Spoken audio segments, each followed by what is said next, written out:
Babban bankin Najeriya CBN ya saki takardun kuɗi, ya kuma bai wa bankunan ƙasar umarnin aiki har a ƙarshen mako. Babban bankin Najeriya CBN ya ce ya tura wa bankunan ƙasar takardun kuɗaɗen naira da za su wadatar da al'ummar ƙasar wanda ke fuskantar ƙarancin kuɗi a hannunsu. Muƙaddashin shugaban sashen yaɗa labarai na bankin, Dr. Isa Abdulmumin ne ya bayyana hakan a cikin wata sanarwa da ya fitar.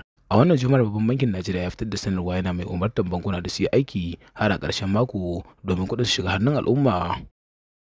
CBN ya ba wa bankuna umarni da su loda kuɗi a cikin na'urar ciran kuɗin ta ATM, sannan kuma su buɗe hanyar karɓar kuɗaɗe a cikin bankuna har zuwa cikin ƙarshen mako. 'Yan Najeriya sun kwashe tsawon lokaci suna fama da ƙarancin takardun kuɗi tun bayan da aka sauya fasalin naira 200 da 500 da kuma naira 1000 a bara.